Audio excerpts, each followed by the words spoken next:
En 1981, 4 astronomes mesuraient les distances des galaxies lorsque leurs données se sont tout simplement arrêtées. Champ après champ, les galaxies qui auraient dû remplir une vaste étendue du ciel en direction de Bodès étaient absentes. Ni faibles, ni cachées sous la poussière, ni absents. Là où leurs cartes prévoyaient des dizaines et des dizaines de galaxies, ils n'en ont trouvé presque aucune de part et d'autre d'un espace si vaste que la lumière elle-même met des centaines de millions d'années à le traverser. Pendant des années, ils ont douté des instruments. Ils ont réservé la région et ont recompté. Le vide persistait. Ils étaient tombés par hasard sur l'une des plus vastes régions sous-peuplées jamais cartographiées dans l'histoire de l'astronomie. Un lieu défini non par ce qui brille en son sein, mais par l'ampleur stupéfiante de ce qui y manque. Voici l'histoire du vide de Boötis. Si un univers bâti sur l'absence est le genre de choses pour laquelle vous seriez prêt à consacrer une nuit entière, cela signifierait beaucoup si vous cliquiez sur le bouton « J'aime » et vous abonniez afin que d'autres voyages de ce genre puissent vous parvenir. Pas de pression, pas de cellules rigides, juste un réel plaisir de vous avoir ici. Installez-vous confortablement. Commençons. En 1981, un petit groupe d'astronomes travaillait sur un projet qui peut paraître presque fastidieux. Ils mesuraient les distances aux galaxies une à une dans quelques étroites bandes du ciel boréal. Robert Kersner, Augustus Ohm, Paul Shakar et Steven Schechtman ne recherchaient rien de spectaculaire. Ils étaient en train de réaliser un recensement, un décompte tridimensionnel précis de la position des galaxies dans une direction particulière, près de la constellation du Bouvier. Les bergers, une faible silhouette d'étoile en forme de cerf-volant, haut dans le ciel au printemps. Le plan était modeste. Pointer le télescope vers 3 zones distinctes du ciel, collecter la lumière des galaxies dans chaque zone et calculer la distance qui les séparait. Cumulez ces distances et vous obtenez un mince échantillon de carottes forées à travers l'univers. Les données ont alors fait quelque chose qu'elles n'auraient pas dû faire. Le silence se fit. Dans chacune des 3 zones, les galaxies se répartissaient à toute une gamme de distances, proches et lointaines, exactement comme prévu, jusqu'à ce que l'étude atteigne une certaine profondeur. Et là, sur une large bande de distance, les galaxies se sont raréfiées jusqu'à presque disparaître. Non pas une légère baisse, mais un écart béant et persistant qui se répétait dans les 3 directions, comme si quelqu'un avait pris un dessin précis du cosmos et en avait effacé une large bande au milieu.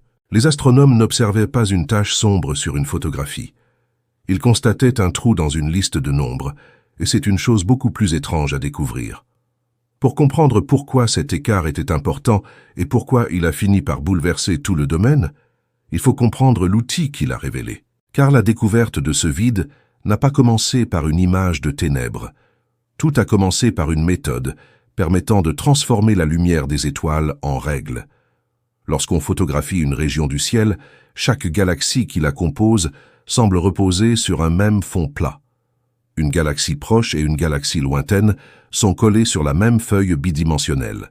Et il n'y a aucun moyen évident de dire ce qui est proche et ce qui est incroyablement loin. Le ciel nocturne est une chose aplatie, une fresque dont toute la profondeur a été comprimée. Pendant la majeure partie de l'histoire de l'astronomie, cela a constitué la principale frustration liée à la cartographie de l'univers. On pouvait voir où se situaient les choses à la surface de la voûte céleste, mais pas à quelle profondeur elles se trouvaient. La cartographie du décalage vers le rouge a permis de révéler le ciel en 3 dimensions.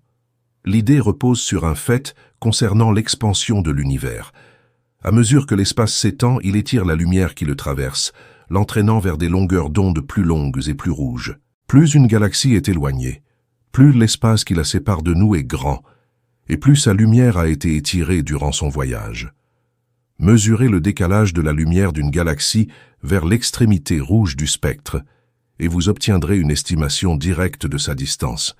Un petit décalage signifie une galaxie proche. Un grand changement signifie un changement lointain.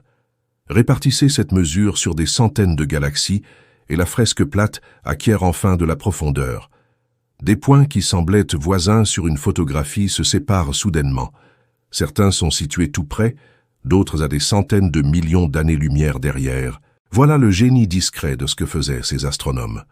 En mesurant le décalage vers le rouge de chaque galaxie, Dans leurs 3 faisceaux étroits, ils ne se contentèrent pas de constater quelles galaxies existaient. Ils les triaient par distance, les disposant le long de la ligne de mire comme des perles enfilées sur un fil. Et une fois les perles triées, l'absence devient visible d'une manière qui ne pourra jamais l'être sur une image plane. Vous pouvez voir non seulement ce qui est là, mais aussi précisément où, le long du faisceau, il n'y a rien. Voilà la clé de toute la découverte. Et cela vaut la peine de ralentir. On ne peut pas photographier le vide. Un vide spatial ne brille pas, ne bloque pas la lumière, ne se manifeste par aucun signal propre. Si vous n'aviez que des photos, la région décrite dans Boots vous semblerait banale. Une étendue de ciel parsemée d'étoiles au premier plan et de quelques faibles taches. Rien ne laissait présager un problème. Le vide n'apparaît que lorsqu'on classe les galaxies par profondeur et qu'on remarque la couche où les perles cessent d'apparaître. Les astronomes ont découvert le vide non pas en le voyant, mais en cartographiant ce qui se trouvait devant lui et ce qui se trouvait derrière lui, et en réalisant que l'espace entre ces 2 populations était étrangement, obstinément vide. Imaginez le faisceau de balayage, comme un long registre où chaque galaxie est inscrite sur la ligne, correspondant à sa distance. Vers le haut du registre, les lignes se remplissent normalement. Les galaxies situées à des distances modestes apparaissent exactement là où les calculs le prévoient. Plus bas dans le registre, les lignes se remplissent à nouveau avec les galaxies plus lointaines de la face cachée. Mais au milieu, page après page, le registre reste vierge. Les entrées s'arrêtent tout simplement puis reprennent bien plus tard. Ce qui était censé occuper cet espace n'avait pas été inscrit car cela n'existait pas pour être compté. Dans le langage réellement utilisé par les astronomes, cet écart se manifestait par un trou dans les vitesses. Le décalage vers le rouge est généralement exprimé en termes de vitesse de récession, car l'étirement de la lumière se comporte de manière très similaire à l'étirement d'un son provenant d'une source qui s'éloigne. Les galaxies étudiées présentaient des vitesses de récession très variables, sauf dans une bande centrée autour de 15 000 km/h où elles disparaissaient presque complètement. Les 3 faisceaux étaient séparés d'environ 35 degrés dans le ciel, déployés comme des doigts, et pourtant tous les 3 présentaient le même écart à la même profondeur. C'est ce détail qui m'a fait dresser les cheveux sur la tête. Une seule poutre vide pourrait être un cas isolé. Un coin de ciel particulièrement calme. 3 faisceaux vides, disposés en un large angle, et s'éteignant tous silencieusement à la même distance, laissaient supposer la présence de quelque chose d'énorme derrière eux. Une seule région sous-peuplée, suffisamment vaste pour engloutir l'espace entre les doigts. Les astronomes ont fait preuve d'une prudence justifiée, et c'est en partie pour cette raison que cette histoire mérite d'être racontée honnêtement. Lors de leur publication, ils n'ont pas annoncé une découverte triomphante du néant. Ils ont publié avec un point d'interrogation. L'article demandait en substance si ce qu'ils avaient trouvé pouvait être un vide d'environ 1 million de mégaparsec cubes, un volume si important que la phrase ressemble à une erreur typographique. Un mégaparsec est déjà une unité construite pour la comptabilité cosmique, équivalente à un peu plus de 3 millions d'années-lumière. Un mégaparsec d'1 million de mètres cubes est une boîte d'espace dont le vide, s'il était réel, serait sans précédent dans le domaine. Ils ont donc pris des précautions. Ils ont présenté les données, proposé l'interprétation sous-jacente comme une lecture plausible, et ont en fait invité le reste de l'astronomie à prouver qu'ils avaient tort. Il y avait de bonnes raisons de soupçonner qu'ils pouvaient l'être. Une lacune dans une étude sur le décalage vers le rouge peut avoir plusieurs explications peu passionnantes, et un scientifique consciencieux doit toutes les examiner avant d'opter pour l'explication la plus spectaculaire. Le premier suspect est toujours la poussière. Notre propre galaxie est parsemée de nuages de gaz et de poussière qui atténuent et verdissent la lumière qui les traverse.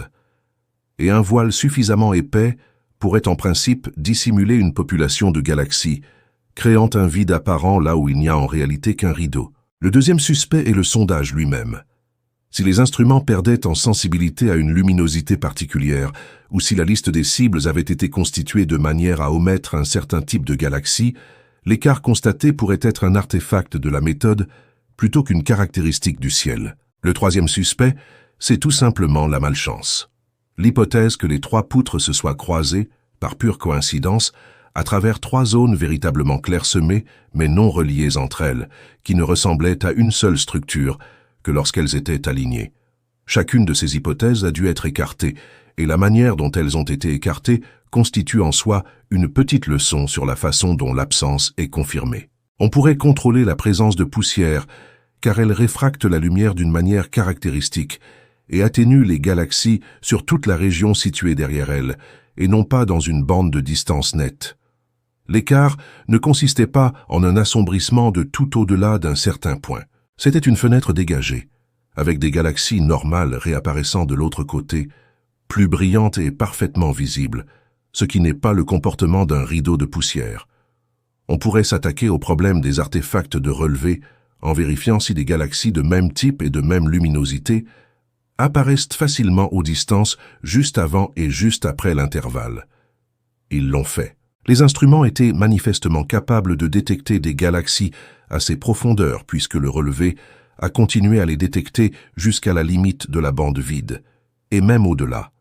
Et l'explication par coïncidence s'affaiblissait à chaque nouvelle mesure, car l'écart conservait sa forme malgré l'ajout de nouvelles galaxies. Néanmoins, un point d'interrogation reste un point d'interrogation, et le seul moyen de le supprimer était de fournir un travail bien plus important. L'équipe est donc retournée sur place, non pas avec 3 faisceaux étroits cette fois, mais avec un relevé large et dense de toute la région située entre les doigts. C'est à ce moment précis qu'une anomalie frappante est devenue un phénomène que le secteur ne pouvait plus ignorer. Dans l'étude qui a permis de trancher la question, les astronomes ont recueilli les décalages vers le rouge de 240 galaxies brillantes réparties dans la région entourant le vide supposé. La logique était simple et brutale. Si l'espace initial était dû à la coïncidence de 3 faisceaux minces, alors le remplissage de l'espace entre ces faisceaux devrait recouvrir cet espace de galaxies. La bande vide devrait disparaître, noyée sous les nouvelles entrées. Si en revanche l'espace était une véritable région contiguë de faible densité, alors ces 240 galaxies devraient s'organiser autour sans la remplir, laissant la même bande de distance remarquablement vide, même avec un échantillonnage beaucoup plus dense. Le résultat fut de ceux qui permettent de faire ces preuves. Sur les 240 galaxies, le nombre qui se trouvait dans la bande vide entre environ 12 000 et 19 000 km/s de récession n'était pas la trentaine environ qu'une portion ordinaire et uniformément peuplée de l'univers aurait placé là.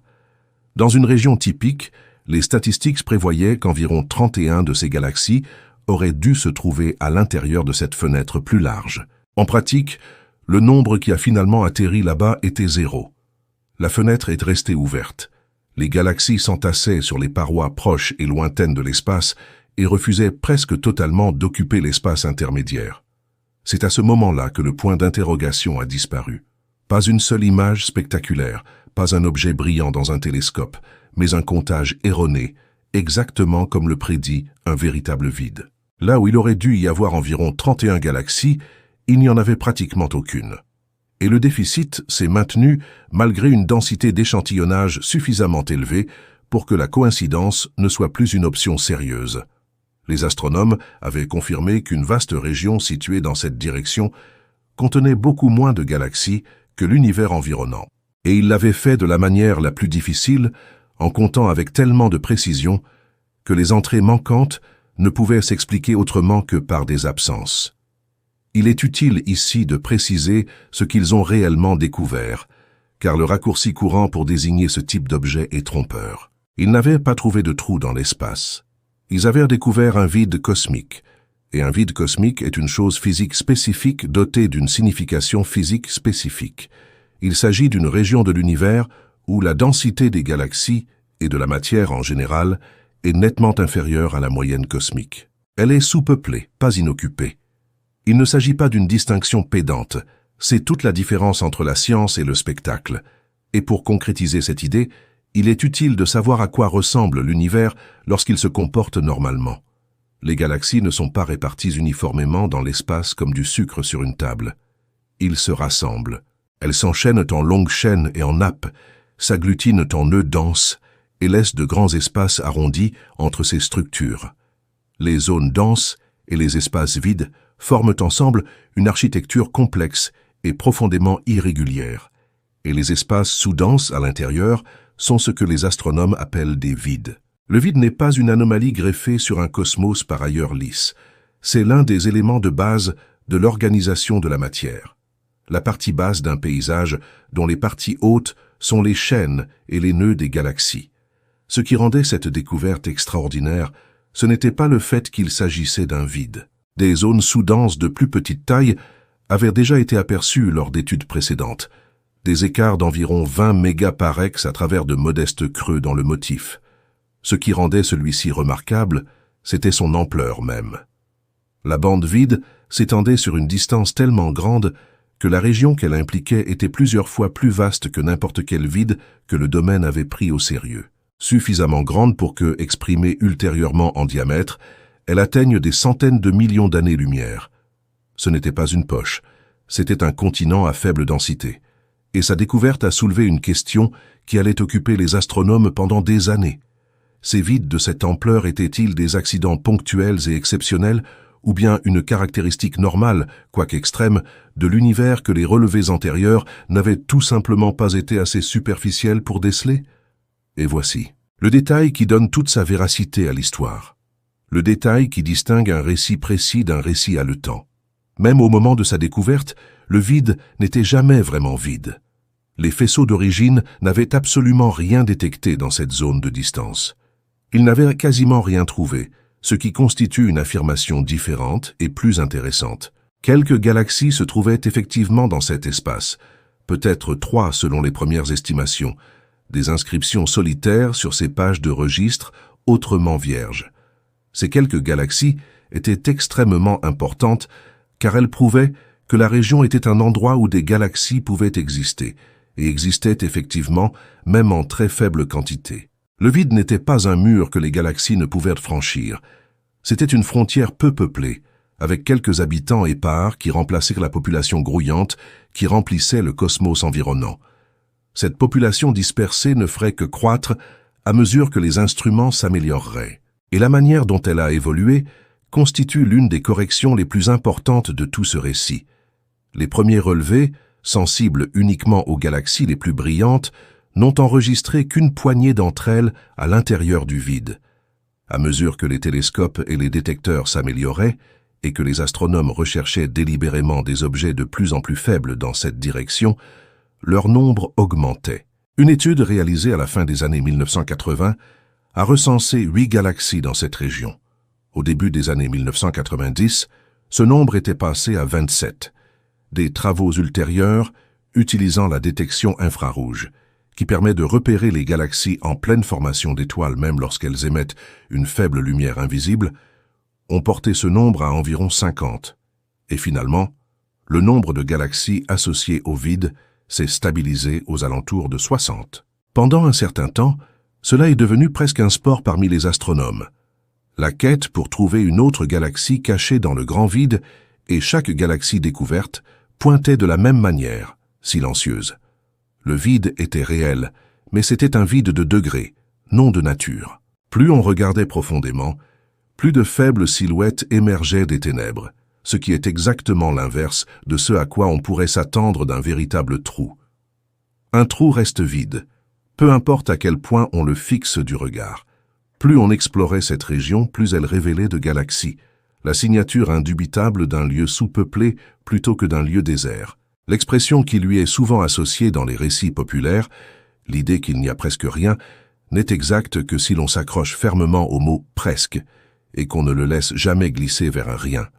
Ainsi, lorsque la poussière est retombée sur cette découverte, l'image était claire dans ses contours, mais ces zones d'ombre laissaient présager des possibilités insoupçonnées. Une équipe d'astronomes, en mesurant patiemment les décalages vers le rouge et en triant les galaxies par profondeur, avait découvert une région en direction des bottes où les galaxies étaient plus rares que partout ailleurs où ils avaient cartographié. Ils l'avaient confirmé non pas avec une photographie de l'obscurité, mais avec un recensement qui révélait un nombre insuffisant de galaxies, catastrophiquement inférieur à ce qu'une portion ordinaire de l'univers pourrait fournir. Ils avaient écarté les explications banales, la poussière, les instruments et la coïncidence, et ils avaient observé quelques galaxies tenaces à l'intérieur de l'espace, témoigner que l'endroit était sous-peuplé plutôt que mort. Ils avaient même réussi à déterminer approximativement son emplacement, son centre se trouvant à une certaine distance le long de cette ligne de visée, et ses parois proches et lointaines, encadrant une vaste étendue de profondeur cosmique. Cette découverte, aussi surprenante fut-elle, survint dans un domaine qui ne disposait pas encore d'une place adéquate pour la classer. Au début des années 1980, un vide de cette ampleur était presque embarrassant. Une unique et énorme anomalie nichée dans les données, sans aucune cause apparente. Et un astronome raisonnable pourrait encore se demander s'il s'agissait d'un phénomène anormal, d'un accident cosmique ponctuel qui s'est produit par hasard au croisement de ces trois faisceaux. Ce qui a transformé Boé, DSM, une curiosité isolée, en un membre fondateur de toute une classe d'objets, c'est la vague de cartographie systématique qui a suivi. Des relevés bien plus larges et plus profonds que les faisceaux étroits qui ont initialement permis de déceler l'écart. Le tournant s'est produit au milieu de cette décennie lorsqu'une équipe du Centre d'astrophysique a publié la première tranche d'une étude de décalage vers le rouge beaucoup plus vaste. Un mince fragment de l'univers proche cartographié galaxie par galaxie en 3 dimensions. L'image qui a émergé de ce coin a changé la façon dont chacun se représentait le cosmos. Les galaxies ne remplissaient pas l'espace de manière uniforme. Elles gisaient le long des bords de vastes vides arrondis, comme si l'univers était une masse de bulles de savon entassées les unes contre les autres, les galaxies s'étirant à la surface des bulles et les intérieurs presque entièrement nettoyés. Il y avait des vides partout sur cette carte. Non pas comme de rares exceptions, mais comme une caractéristique courante de l'ensemble du dispositif, avec des diamètres atteignant plusieurs dizaines de mégaparex. Boots n'était plus seul. C'était tout simplement l'exemple le plus frappant et le plus spectaculaire d'un phénomène que l'univers reproduit constamment. Puis vint l'ère des cartes véritablement gigantesques. Au début du nouveau siècle, le Sloan Digital Sky Survey a commencé à cartographier les positions des galaxies, non pas par centaines ou par milliers, mais par centaines de milliers, construisant des atlas tridimensionnels de l'univers proche d'une échelle dont les découvreurs n'auraient pu que rêver. Dans ces atlas, la toile cosmique apparaissait pleinement. Ses filaments denses et ses nœuds serrés s'entrelacent entre des vides innombrables. Il devint évident que ces vides n'étaient pas de simples interstices occasionnels dans un cosmos par ailleurs rempli. Ils en constituaient la plus grande partie. Prises ensemble, les cavités sous-denses occupent la grande majorité du volume de l'espace, les galaxies et leurs structures étant entassées dans les parois et les filaments relativement minces qui les entourent, l'univers à sa plus grande échelle est principalement constitué de vide. Et la matière que nous pouvons voir s'accroche aux frontières entre deux vides successifs. Dans ce contexte, le vide de la botte a connu un changement de statut discret mais important. Lorsque les astronomes y sont retournés avec de meilleures données et ont réanalysé son intérieur en détail, cartographiant son profil de densité plutôt que de simplement confirmer son absence, ils ont trouvé quelque chose de presque rassurant. Malgré son immensité, le vide n'avait rien d'exotique. Son profil, la façon dont sa densité augmentait du centre clairsemé vers les parois plus denses, s'est avéré correspondre au profil des vides ordinaires observés dans les vastes relevés. La même forme, simplement agrandie. Boise n'a pas été construite selon un procédé spécial inaccessible aux petites cavités. C'était un vide normal qui se trouvait être très grand, un tirage extrême issu de la même distribution qui produisait tous les autres vides sur les cartes. Ce changement de perspective est plus important qu'il n'y paraît. C'est la différence entre une anomalie et un exemple. Une anomalie menace une théorie. Elle sort du cadre habituel et exige une explication particulière. Et pendant quelques années, il a fallu éviter que cette grande entreprise ne flirte avec le risque d'être précisément ce genre de menace. Une structure presque trop grande pour que l'explication standard de la façon dont l'univers s'assemble puisse la produire aisément. Mais une fois que les vastes études ont révélé que les vides sont courants, qu'ils dominent le volume du cosmos et que ces objets partagent la forme ordinaire de leurs congénères plus petits, la menace s'est dissipée. Le vide cessa d'être un problème à expliquer et devint une confirmation, l'exemple local le plus frappant d'une caractéristique que l'univers produit partout. Son existence même, loin de déformer le tableau, en devint la preuve. Il convient de s'attarder sur la question soulevée par les découvreurs eux-mêmes, car les vastes enquêtes y ont répondu directement. En substance, Ils se demandaient si les vides de cette ampleur étaient des accidents exceptionnels ou une caractéristique normale de l'univers que les relevés moins profonds n'avaient tout simplement pas permis de déceler. Les cartes ont rendu un verdict sans équivoque. Ils étaient normaux. Les études précédentes n'avaient pas permis de repérer ces vides, non pas parce que les vides étaient rares, mais parce que les faisceaux étroits et les catalogues peu profonds sont mal adaptés pour révéler de vastes régions d'absence, qui ne deviennent évidentes que lorsqu'on cartographie un volume suffisamment large et dense pour voir les galaxies s'organiser autour des creux. Une fois le volume cartographié, les creux étaient indéniables et ils étaient légion. Le choc de 1981 n'avait pas été la découverte d'un phénomène de foire. Il s'agissait de la première observation claire d'une structure inscrite à l'échelle du cosmos entier, et la cartographie n'a jamais vraiment cessé. Chaque nouvelle génération de relevés a cartographié plus profondément et plus largement, affinant le catalogue des vides et précisant les limites de ceux déjà connus. Des bottes parmi elles. La région qui n'était au départ qu'une brèche entre trois faisceaux de rayons a été réexaminée à maintes reprises. Chaque passage ajoute des galaxies à son intérieur clairsemé, affinant l'estimation de son étendue et fixant plus fermement sa place au sein du réseau environnant de parois et de filaments. Le vide n'a pas changé. Notre carte de cette période s'est ainsi précisée, devenant progressivement plus détaillée à mesure que les instruments gagnaient en performance, jusqu'à ce que l'esquisse des années de découverte se transforme en la structure soigneusement délimitée que nous pouvons décrire aujourd'hui. Ce qu'il n'avait pas encore fait, c'était en prendre toute la mesure. Confirmer que l'écart était réel ne revient pas à savoir quelle est son ampleur réelle, quelle est la profondeur de son vide, ou comment sa rareté se compare à la structure surpeuplée qui l'entoure de toutes parts.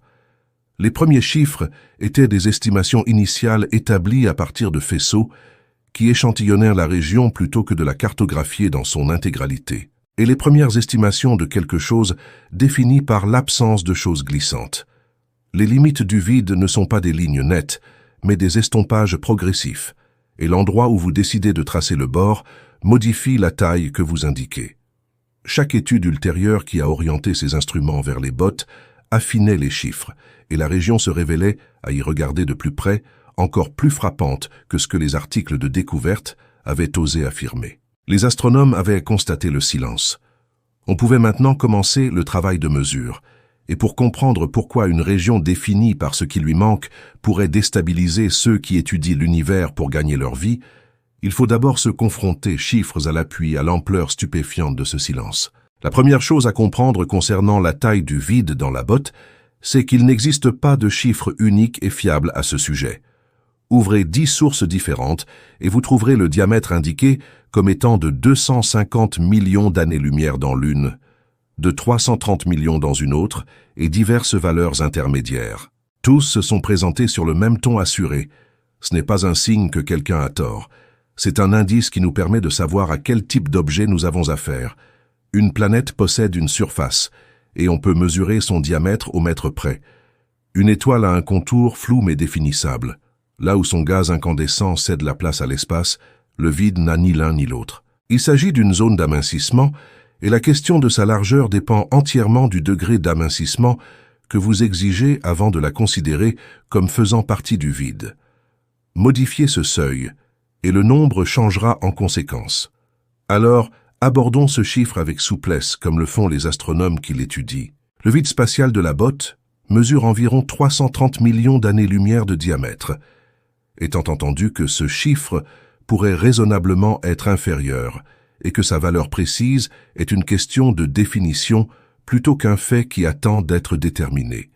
Son centre se situe à environ 700 millions d'années-lumière de nous, assez loin pour que la lumière provenant de cette région l'ait quittée bien avant l'apparition de l'homme pour la cartographier, mais assez près pour qu'elle soit considérée, en termes cosmologiques, comme faisant partie de notre voisinage plutôt que des profondeurs lointaines. Les relevés initiaux effectués dans les unités préférées des astronomes situent son rayon à environ 60 mégapex. Un mégaparex étant un peu plus de 3 millions d'années-lumière. Convertissez cela en une durée, et vous retrouvez ces centaines de millions d'années-lumière, avec la même oscillation dans le dernier chiffre. Même en tenant compte de ces réserves, ce chiffre refuse de prime abord de signifier quoi que ce soit. 330 millions d'années-lumière, C'est une distance que l'esprit ne peut pas concevoir. Le nombre est trop élevé pour atterrir. Pour qu'il atterrisse, il faut le poser contre des choses qui sont déjà énormes, et observer à quel point ils sont minuscules. Commençons par une galaxie, car une galaxie est le plus grand objet que la plupart des gens peuvent même vaguement se représenter. Notre propre Voie lactée, le disque entier en rotation composé de 400 milliards d'étoiles, qui contient toutes les étoiles que vous avez jamais vues de vos yeux non aveugles, mesure environ 100 000 années-lumière d'un bord à l'autre. Cette durée défie déjà toute intuition. La lumière, ce qu'il y a de plus rapide, met 100 000 ans rien que pour traverser la galaxie d'un bord à l'autre. Maintenant, prenez cette structure entière et demandez-vous combien il faudrait en disposer côte à côte, bord à bord, pour combler le vide de la botte. La réponse est d'environ 3300. 3300 galaxies complètes. Chacune d'elles est une ville d'étoiles de 100 000 années-lumière, alignée en une chaîne ininterrompue, juste pour traverser l'espace vide d'un bout à l'autre, et le long de presque toute cette chaîne, dans le vide réel, il n'y aurait presque aucune galaxie pour occuper l'espace. Cette comparaison prend en compte la largeur brute, mais elle traite toujours le vide comme si l'unité pertinente était une seule galaxie. Ce n'est pas.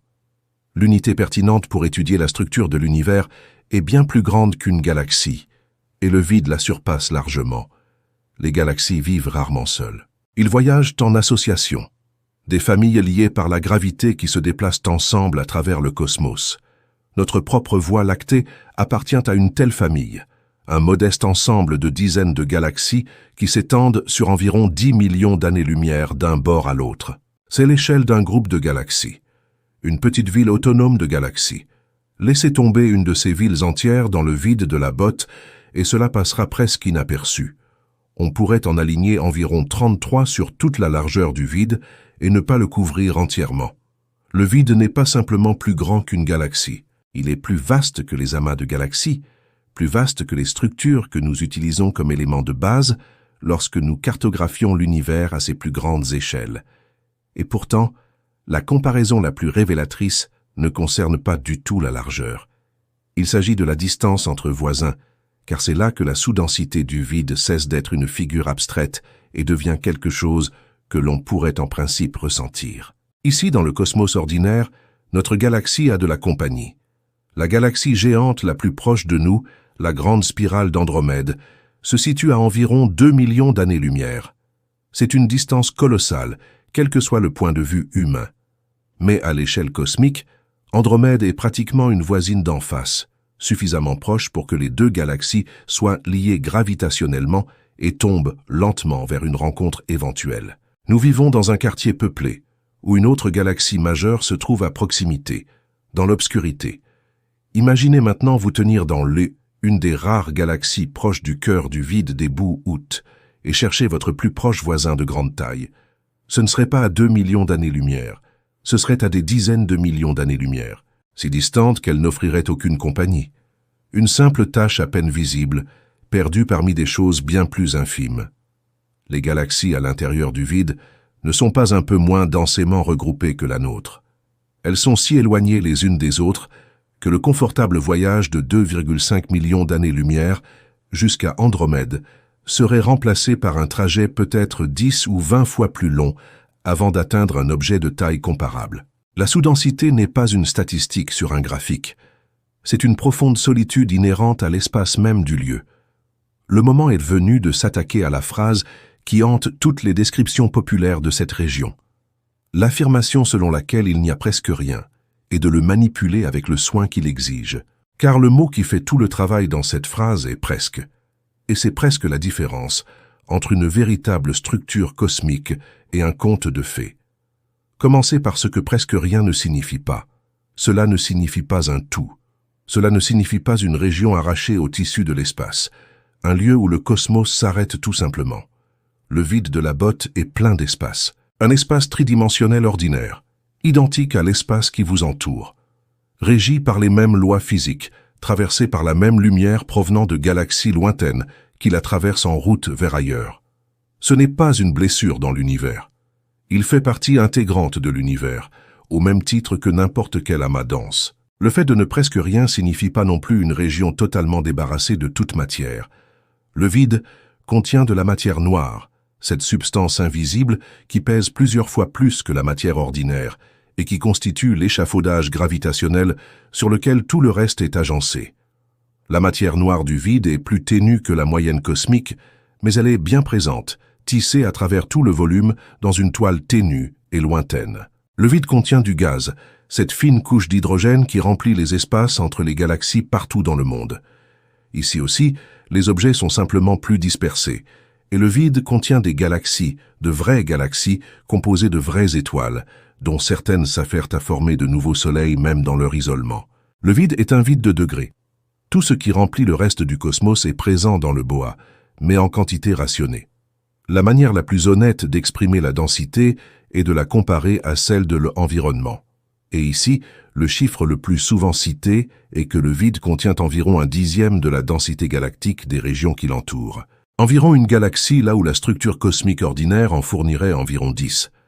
C'est un déficit dramatique, un phénomène suffisamment spectaculaire pour faire de cette région l'un des endroits les moins peuplés que nous ayons cartographiés.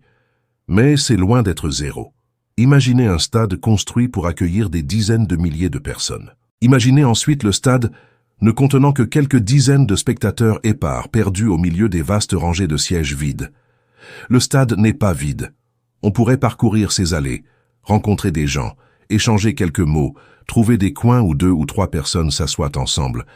Mais l'impression dominante serait celle d'une capacité inutilisée, d'un espace construit pour une foule et occupé par presque personne. C'est la texture des vides sous la densité, non pas la vacance, mais une rareté obsédante et manifeste. Il est important d'énoncer clairement les chiffres qui expliquent cette rareté, car ils constituent la base de toute la histoire. Le volume enfermé par le vide est énorme, de l'ordre du million de mégaparsecs cubes mentionné dans l'article de découverte, à la fois comme mesure et comme provocation. Remplissez ce volume au rythme cosmique ordinaire et il devrait regorger de galaxies, environ 600, peut-être plusieurs centaines de plus selon la méthode de comptage. Après des décennies de recherches de plus en plus acharnées, le nombre réellement trouvé à l'intérieur est d'environ 60. Comparons ces deux chiffres, environ 600 attendus, environ 60 présents. Ce gouffre, c'est le vide exprimé dans les seuls termes qui comptent vraiment. Un recensement qui s'est révélé largement insuffisant et qui est resté insuffisant malgré tous les efforts déployés pour le vérifier. Ce dernier point mérite d'être souligné car il s'agit du seul fait qui empêche cette histoire de sombrer dans l'absurde. Le nombre de galaxies à l'intérieur du vide n'est pas resté à 3, comme l'avaient détecté les premiers faisceaux. Elle a progressé régulièrement à mesure que les instruments s'amélioraient et que les astronomes recherchaient délibérément des objets de plus en plus faibles dans cette direction. Le nombre de sites est passé de 3 à 8 à mesure que des études plus approfondies ont été menées à la fin des années 1980. Le nombre est passé de 8 à 27 au début des années 1990.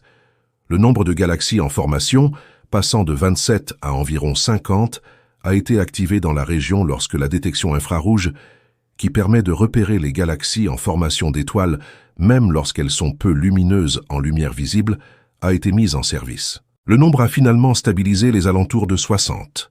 Réfléchissez à ce que signifie cette augmentation. Un véritable trou resterait vide, même si on le fixait intensément, car il n'y aurait rien à y trouver. Cette région s'est comportée exactement de manière inverse.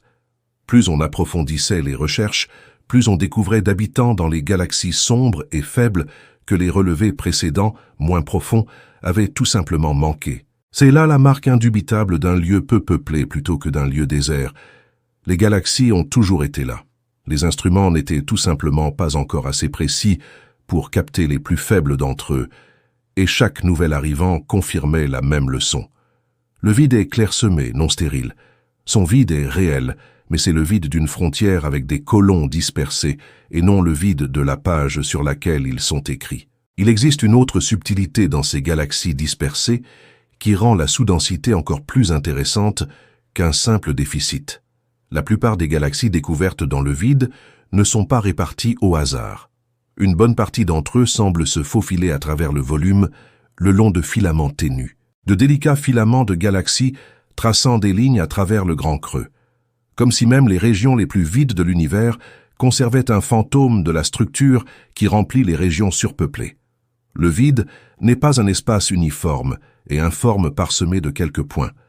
Il possède une architecture interne, une structure squelettique qui lui est propre. Un rappel que les mêmes forces organisatrices qui ont construit le cosmos dense étaient également à l'œuvre ici, mais avec beaucoup moins de matière à façonner.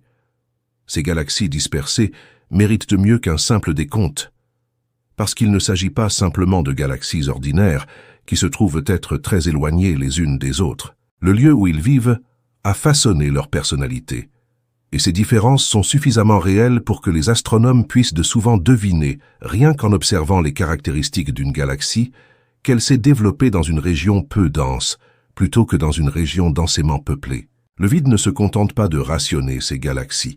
Elle fait émerger un type de galaxie particulier, et ce fait transforme la sous-densité d'une question d'espacement en une question de biographie. Pour comprendre pourquoi, il faut saisir à quel point la vie galactique ordinaire est en réalité violente.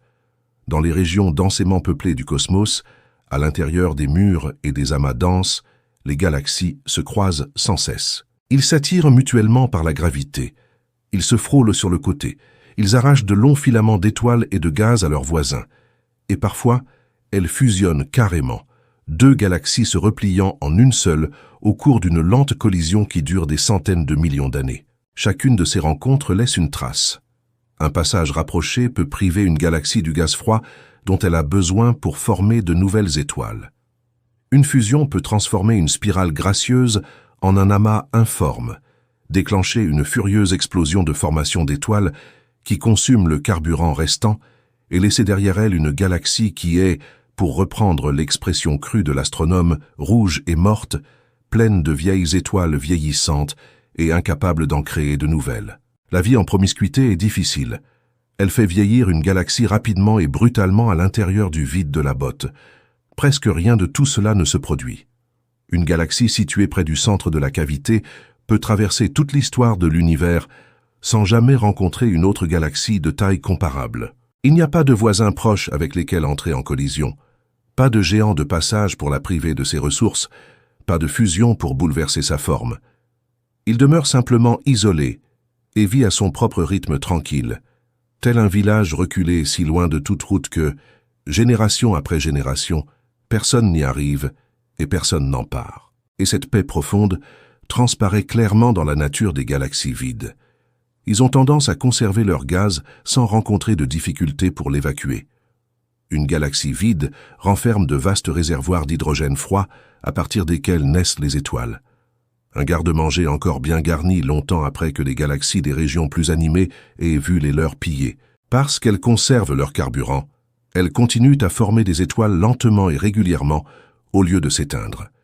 Et comme elles sont encore en train de former des étoiles, elles restent bleues, éclairées par les jeunes soleils chauds que produit la formation d'étoiles récentes, tandis que les galaxies stabilisées depuis longtemps au sein des amas ont viré au rouge d'une population vieillissante.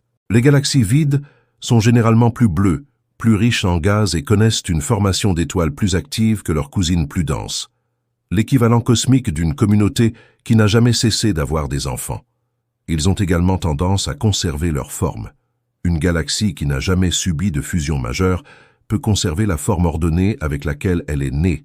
Un disque en rotation, un ensemble de bras spiraux, ou le contour irrégulier et flou d'une petite galaxie qui n'a tout simplement jamais été perturbée. Les astronomes qui étudièrent le vide ont découvert des galaxies aux structures remarquablement intactes, des disques lisses tournant paisiblement, non affectés par les chocs gravitationnels qui déforment et déforment les galaxies dans les zones plus denses. En ce sens, le vide est une sorte de réserve, où les galaxies survivent dans un état plus proche de leur état originel, à l'abri de la destruction causée par la surpopulation, et elles ont tendance à être petites. Le vide n'est pas dominé par de grandes spirales, mais par des galaxies naines, de modestes îlots de quelques milliards d'étoiles ou moins, car la structure dense sous-jacente de la région a rarement rassemblé suffisamment de matière en un seul endroit pour construire quelque chose de plus grand. Les quelques galaxies de taille conséquente qui existent à l'intérieur sont des exceptions. L'habitant typique est une petite galaxie naine, calme et riche en gaz, évoluant si doucement qu'elle ressemble encore, à certains égards, au type de galaxie qui était courant dans les premiers temps de l'univers. Il y a même une énigme subtile dans leur chimie. Du fait de leur formation lente en étoiles et de leur rare fusion, les galaxies vides devraient être plus pauvres en éléments lourds que des générations d'étoiles produisent et dispersent. Et elles sont un peu plus pauvres, mais dans une moindre mesure que ne le prévoient les prévisions les plus simples, un faible écart qui laisse entrevoir tout ce qu'il reste à apprendre sur la façon dont les galaxies vivent isolées. Rien de tout cela ne change le fait principal selon lequel le vide est sous-peuplé, mais cela l'approfondit d'une manière qui compte. Le vide n'est pas simplement une fine couche des mêmes galaxies que l'on voit partout ailleurs. C'est un quartier différent, avec un mode de vie différent, qui engendre une population plus douce, plus bleue, plus jeune, épargnée par la brutalité de la foule. Les galaxies vides ne sont pas simplement solitaires. Elles sont marquées, dans leur gaz, leur couleur et leurs formes ininterrompues, par la solitude même qui caractérise le lieu. Et c'est ce qui les rend précieux, car un environnement clairsemé et intact à travers le temps cosmique constitue l'un des laboratoires naturels les plus purs que l'univers offre pour étudier le comportement d'une galaxie lorsqu'on la laisse simplement tranquille. Ce qui nous amène au problème conceptuel le plus difficile que pose cette région, celle qui la rend véritablement difficile à décrire de manière à la fois vivante et juste. Comment tracer les limites d'une chose définie par ce qui lui manque? Une galaxie que l'on peut plus ou moins délimiter en suivant sa lumière. Un amas que l'on peut circonscrire par la portée de sa gravité. Mais un vide n'a ni surface, ni membrane, ni ligne, où l'intérieur devient l'extérieur. Sa densité ne chute pas brutalement à un rayon défini. Elle s'affine, se déplace vers l'extérieur à partir du centre vide, et les galaxies ne restent pas absentes, jusqu'à ce qu'un mur soudain se forme, puis reprennent leur apparition. Elles s'épaississent progressivement. Quelques-uns de plus par-ci, quelques-uns de plus par-là. La rareté s'atténuant peu à peu jusqu'à ce qu'à une certaine distance indéfinie, il faille admettre que l'on n'est plus dans le vide, mais de nouveau dans le cosmos ordinaire. Le problème, c'est que deux astronomes n'ont pas forcément besoin de s'entendre sur le moment précis où cette admission devient obligatoire. Imaginez une clairière au sein d'une vaste forêt. Au centre, un terrain dégagé sans aucun arbre. Marchez vers le cœur de la forêt, et les arbres commencent. D'abord un ou deux isolés dans l'herbe, puis une poignée éparpillée, puis un peuplement de plus en plus dense, jusqu'à ce que l'on se retrouve enfin sans ambiguïté au milieu des arbres. Essayez maintenant de marquer la ligne précise où la clairière se termine et où commence la forêt. Vous ne pouvez pas, du moins pas sans choisir une règle arbitraire, comme par exemple le point où les arbres poussent plus près qu'un espacement particulier. Deux personnes empruntant le même chemin planteraient la borne frontière à des endroits différents, et aucune n'aurait tort. La clairière est bien réelle. Son avantage est une question d'accord. C'est exactement le cas du vide. La sous-densité est indéniable. Le diamètre que vous lui attribuez dépend de la finesse que doivent atteindre les galaxies avant que vous ne considériez cette région comme faisant partie du creux. C'est pourquoi les chiffres publiés oscillent entre 250 et 330 millions d'années-lumière. Ils ne sont pas en désaccord sur l'univers. Ils sont en désaccord sur l'endroit où planter le pieu. Ce gradient sur les bords a une seconde conséquence, facile à négliger mais importante à mentionner. La douceur des contours fait que le vide se fond dans son environnement. Et ces environs ne sont pas uniformes non plus. D'un côté, le vide est cerné par des parois denses et des chaînes de galaxies. Les structures surpeuplées contrastent le plus cruellement avec son vide. Le contraste entre le vide et ses murs contribue à rendre le tout lisible. Vous remarquez le silence à cause du bruit ambiant. Si l'univers entier était aussi clairsemé que l'intérieur du vide, personne n'aurait remarqué que Boots était spécial. Il se distingue précisément parce qu'il s'agit d'un ensemble profond, vaste et silencieux, au sein d'un cosmos en moyenne considérablement plus bruyant. Il convient de s'arrêter un instant pour situer brièvement ce vide parmi ses semblables, afin que son ampleur ne soit ni exagérée ni minimisée. Le vide de la botte est l'un des plus grands et des plus célèbres connus, mais il n'est pas un cas isolé. Il y en a d'autres. Il existe une cavité plus petite et plus proche, non loin de notre galaxie. Le vide local, une région peu peuplée adjacente à notre propre zone densément peuplée. Il existe ailleurs dans le ciel des zones de sous-densité plus grandes et plus profondes, répertoriées notamment des supervides qui s'étendent encore plus loin que des bottes. Affirmer que Boot est le plus grand vide existant sans aucune précision serait une exagération imprudente, car la réponse dépend une fois de plus de la façon dont on définit la limite d'un vide et du degré d'exhaustivité de l'observation du ciel. Ce que l'on peut affirmer avec assurance est plus modeste et plus intéressant. Le vide de Boot est parmi les sous-densités les plus frappantes que nous connaissions. Remarquable tant par sa taille que par le hasard historique qui a fait qu'elle fut l'une des premières régions de ce type découverte. Celle qui a forcé la communauté scientifique à prendre au sérieux l'existence de vides géants. Il existe une deuxième raison pour laquelle les chiffres fluctuent au-delà de la simple question de l'endroit où planter la borne frontière. Et cela mérite d'être nommé, car il s'agit purement de la manière dont le vide est observé plutôt que de la manière dont il est défini. Trouver un vide implique de compter les galaxies, et ce nombre dépend des galaxies que l'on est capable de compter. Les différents relevés portent sur différents types de galaxies. Une méthode adaptée aux galaxies en pleine formation d'étoiles permet de révéler des objets qu'une autre méthode, sensible uniquement à la lumière des étoiles plus anciennes, ne manquerait absolument pas. Selon le type de traceur utilisé pour cartographier la zone creuse, la population à l'intérieur sera légèrement différente, ce qui vous donnera une image légèrement différente de son degré de vide réel et de l'étendue de ce vide. Le problème est accentué par la distance. Le vide du Boot est si éloigné que sa cartographie repousse les limites de toute étude, et ces limites ne s'appliquent même pas à l'ensemble du volume.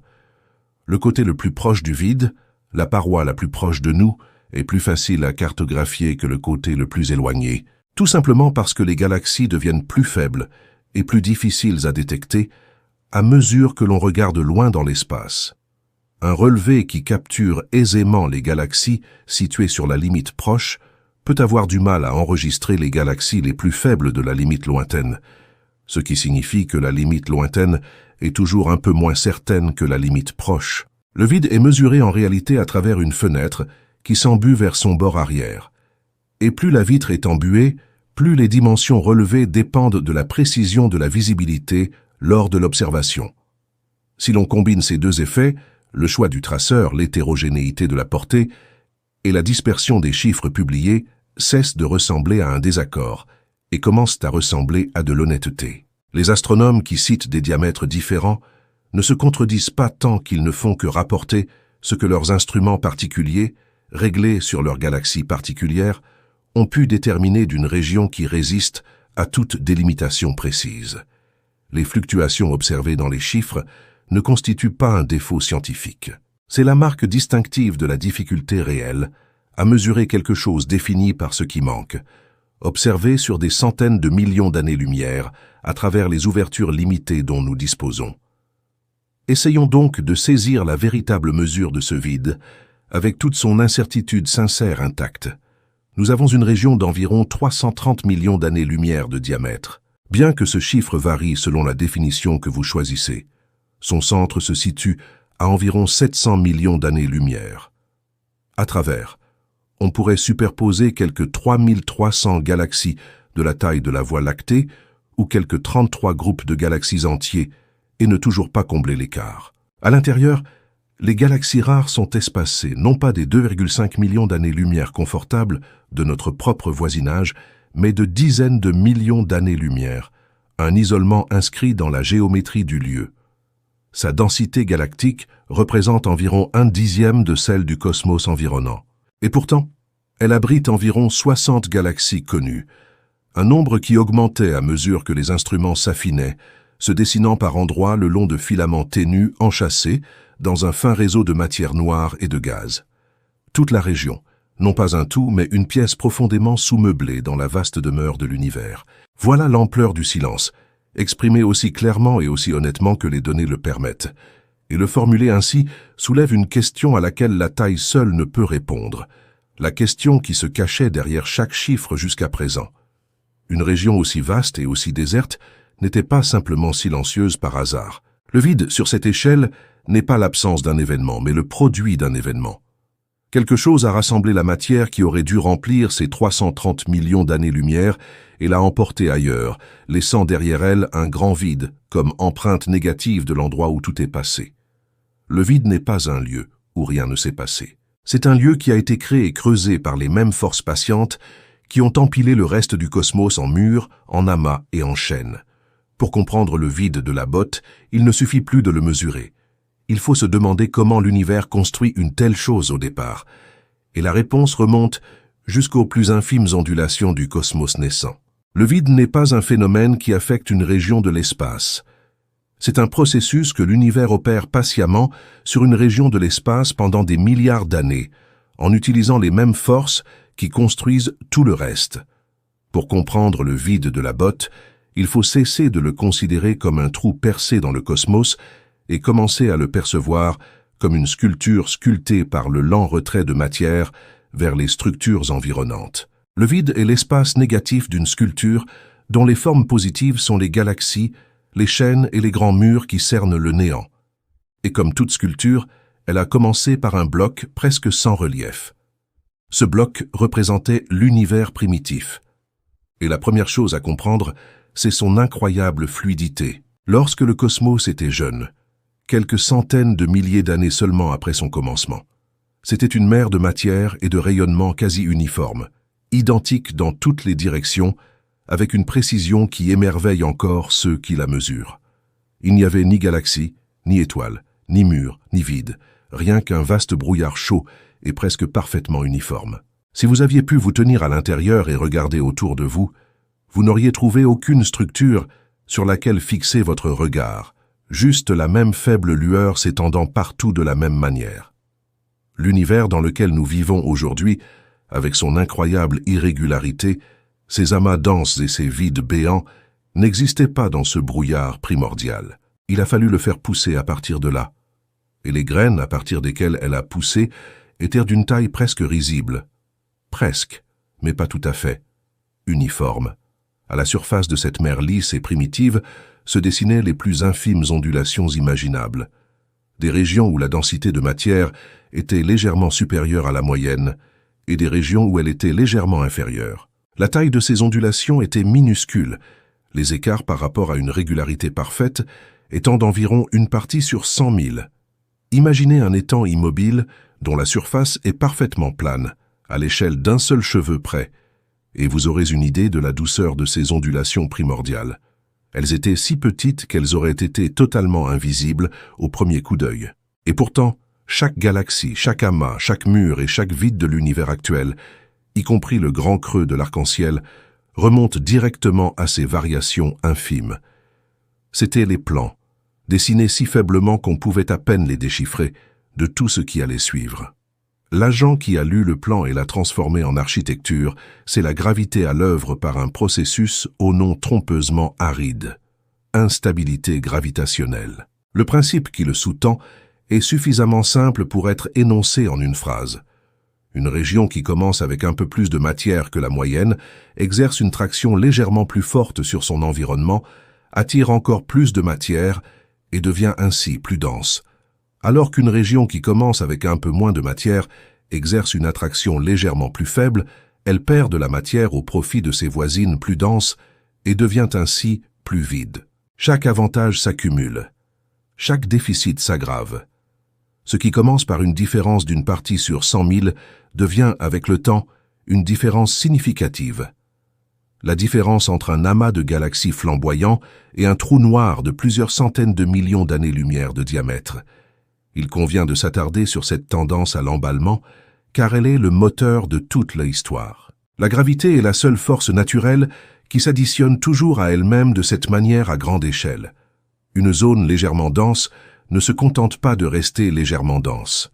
En attirant la matière vers l'intérieur, elle se densifie, ce qui la rend encore plus puissante et attire ainsi encore plus de matière. Le processus s'auto-alimente, et les zones sous-denses subissent le même phénomène inverse. Disposant de moins de matière, ils perdent le bras de fer gravitationnel avec leurs voisins plus riches. Les matières qui auraient pu s'y déposer sont au contraire attirées vers les zones de concentration croissante à proximité. La zone sous-dense ne se contente pas de ne pas croître. Elle est activement vidée, vidé de son maigre contenu par l'attraction des régions plus denses qui l'entourent. Autrement dit, le vide n'est pas passif. Il résulte d'un vol actif et continu de matière, perpétré par la gravité au cours du temps cosmique. C'est l'idée la plus importante de tout le récit. Qu'on le dise donc sans détour. Le vide laissé par le robot n'a pas été laissé derrière lui lorsque la matière s'est formée ailleurs, comme si c'était simplement la partie de la table que personne ne touchait. Elle s'est creusée sous l'effet de la migration constante de sa propre matière vers les structures qui se formaient autour de ses bords. Les galaxies qui auraient dû peupler ce volume n'ont pas disparu. Leur matière première fut détournée avant même de pouvoir s'y rassembler, aspirée vers les milieux plus denses qui remportèrent la compétition pour la matière. Le vide est le lieu d'où l'univers s'est vidé, et les murs et les chaînes qui le bordent correspondent en partie à l'endroit où cette matière s'est écoulée. Pour se représenter fidèlement le processus, il faut oublier toute image de choses se précipitant violemment à travers l'espace. Il s'agit d'une migration majestueuse, presque imperceptiblement lente, qui se déroule sur des milliards d'années. Une manière utile de se le représenter est d'imaginer un vaste paysage en pente très douce, uniformément saupoudré d'une fine poudre, puis d'imaginer ce paysage se parer de légères ondulations, de basses et larges élévations ici, de larges et peu profondes dépressions là. Sur une période de temps immense, la poudre se déplace grain par grain des hauteurs vers les creux. Non pas parce qu'une force quelconque la pousse, mais parce que la pente, même douce, favorise toujours le terrain bas. Dans la version cosmique, les pentes ne sont pas faites de roches mais de gravité. Et le terrain bas privilégié est la région dense plutôt que la vallée géométrique. Mais le tableau essentiel demeure.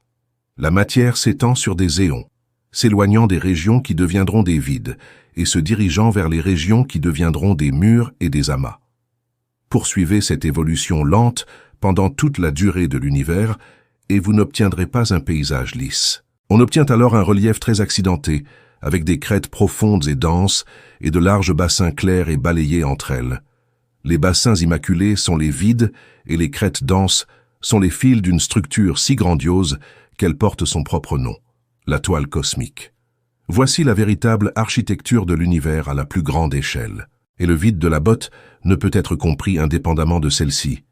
La toile cosmique est la structure selon laquelle toute la matière de l'univers s'est organisée sous l'action prolongée de la gravité. Et il comporte une poignée de composantes distinctes, chacune jouant un rôle dans le drame du vide. Aux points les plus riches du réseau se trouvent les nœuds, ces nœuds denses où la matière s'est accumulée avec le plus de succès. Ce sont les grands amas de galaxies, les centres-villes surpeuplés du cosmos, où des centaines ou des milliers de galaxies se rassemblent dans les puits gravitationnels les plus profonds. Les filaments s'étendent à partir de ces nœuds.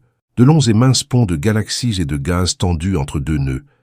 Les autoroutes du réseau par lesquelles la matière et les galaxies sont acheminées vers les nœuds. Les parois sont réparties entre certains filaments, larges et fines nappes de galaxies. De vastes membranes structurales qui peuvent s'étendre sur des centaines de millions d'années-lumière, tout en restant relativement minces. Et délimités par ces nœuds, filaments et parois se trouvent les vides, les grandes cavités arrondies qui occupent la majeure partie du volume de l'univers. Les basses terres du paysage cosmique, où il ne restait presque plus rien après que la gravité eut achevé son œuvre de tri. Gardez cette image en tête, et le vide du beau se remettra en place. Il ne s'agit pas d'une anomalie greffée sur un cosmos par ailleurs ordonné. C'est l'un des vides de la toile, l'un des creux que la toile requiert par sa nature même.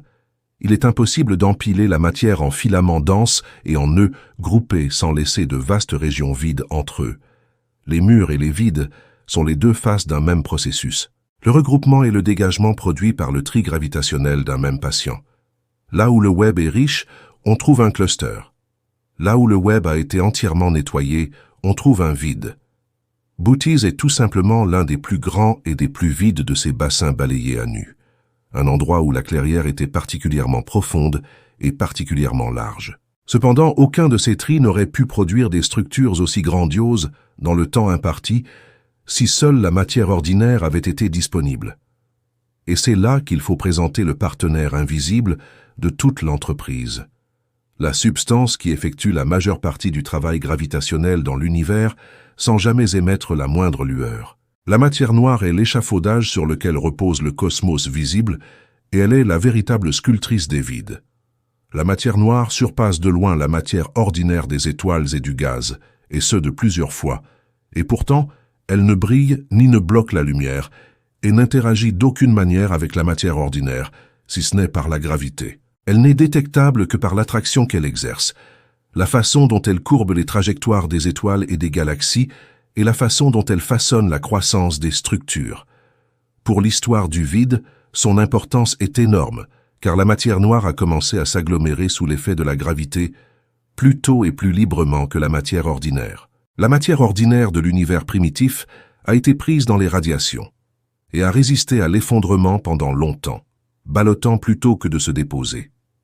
La matière noire, indifférente à ce rayonnement, réagissait déjà à ces faibles ondulations primordiales, amorçant déjà sa lente migration des régions sous-denses vers les régions surdenses, tandis que la matière ordinaire était encore retenue. Au moment où la matière ordinaire fut libre de s'assembler, la matière noire avait déjà mis en place la structure, le réseau invisible de crêtes et de bassins dans lequel la matière visible s'est ensuite engouffrée. Ainsi, la toile cosmique est au fond une toile de matière noire, dont les galaxies lumineuses ne font que tracer les fils les plus denses, comme des gouttelettes de rosée accrochées à la soie d'une araignée. Le vide d'Amboots est au fond un vide de matière noire, une région d'où l'échafaudage invisible lui-même a été drainé. Les galaxies y sont rares, non pas parce que les galaxies évitaient spécifiquement cet endroit, mais parce que la structure sous-jacente de matière noire sur laquelle les galaxies se construisent était elle-même considérablement amincie à cet endroit. Là où les infrastructures sont clairsemées, peu de galaxies peuvent être créées. Ainsi, le vide visible que nous mesurons est l'ombre fidèle d'un vide invisible qui se cache en dessous. La finesse des galaxies est un rapport sur la finesse de la matière noire. Et la finesse de la matière noire est le fait physique le plus profond concernant le vide. Tout cela s'accompagne d'un raffinement qui transforme l'image statique en une image vivante et évolutive. Et cela explique directement comment un vide aussi immense que celui des bottes a pu se former. Les vides ne naissent pas à taille réelle, ils grandissent. L'explication principale de la façon dont les plus grands vides atteignent leur dimension stupéfiante est qu'ils grandissent non seulement en se vidant, mais aussi en fusionnant. Réfléchissez à la manière dont le processus doit commencer. De faibles ondulations primordiales se sont formées sous des régions denses de taille variée, la plupart étant petites. Sous l'effet de la gravité, chaque petite région peu dense commença à se drainer vers son environnement, se creusant en un modeste vide. L'univers primitif se trouva donc parsemé de nombreuses petites cavités, chacune se vidant dans son propre voisinage. Mais ces petits vides n'étaient pas isolés. À mesure que chaque vide s'étendait vers l'extérieur, drainant la matière d'une région qui s'élargissait, les fines parois de matière séparant un jeune vide de son voisin s'amincissaient progressivement. Une paroi de matière prise en étau entre deux vides qui se vident est tirée simultanément dans les deux directions, drainée vers chacune des cavités qui se forment de part et d'autre. Le mur Getty est condamné. Avec le temps, il s'amincit, s'effiloche et finit par se rompre. Et lorsqu'elle échoue, les deux vides de chaque côté ne sont plus que deux. Ils forment un seul et même vide plus vaste. Leur vide respectif est désormais uni en un seul et plus grand vide. Poursuivez cette fusion à travers l'âge de l'univers et vous pourrez voir comment un géant comme Bo pourrait se constituer. Il n'était pas nécessaire que cela ait commencé comme un immense creux. Il pourrait bien s'agir de l'union de nombreux petits vides qui se sont vidés indépendamment, puis ont fusionné lorsque les parois qui les séparaient, de plus en plus fines, ont cédé. Les petites dépressions se rejoignent pour former un grand bassin. La façon dont des flaques d'eau distinctes sur une surface drainante se rejoignent en une seule nappe lorsque les crêtes entre elles sont usées. Cette explication est présentée comme l'explication principale, plutôt que comme une certitude établie, car l'histoire détaillée d'un vide particulier est difficile à reconstituer, mais elle correspond parfaitement à la physique et explique naturellement comment les plus grands vides deviennent bien plus grands que les petites cavités que les ondulations primordiales pourraient engendrer d'elles-mêmes. Le géant est, de ce point de vue, une confédération des modestes, un vide unique tissé à partir de multiples éléments. Cette image de fusion permet également d'expliquer la faible structure interne observée précédemment. Les délicats filaments de galaxies qui traverse le vide au lieu d'être dispersés au hasard. Si le grand creux est une union de vides plus petits, alors les lignes où ces vides plus petits se rejoignaient, les vestiges des parois qui s'amincissaient et les séparaient autrefois, subsisteraient sous forme de faibles coutures internes, de filaments épars parcourant l'intérieur là où un peu plus de matière persistait, avant que la fusion ne soit complète. Autrement dit, le squelette interne fantomatique du vide est peut-être le fossile de sa propre construction, les crêtes usées des plus petites cavités qui se sont rejointes pour le former. Même dans le vide, l'univers conserve la trace de la façon dont ce vide a été créé. Une autre force doit être prise en compte dans ce calcul, mais elle doit rester à sa place de soutien approprié. L'univers ne se contente pas de trier sa matière sous l'effet de la gravité. Elle est également en expansion. L'espace entre les régions éloignées s'étend progressivement au fil du temps cosmique. Et cette expansion joue un rôle dans la vie des vides. Puisqu'un vide est sous-dense, il subit une gravité moindre que son environnement pour résister à l'étirement général de l'espace. Ainsi, un vide s'étend un peu plus vite que l'univers dans son ensemble, son néant se gonflant un peu plus rapidement que la moyenne. Il s'agit d'un effet réel qu'il est bon de connaître, mais il ne faut pas qu'il prenne le pas sur le récit.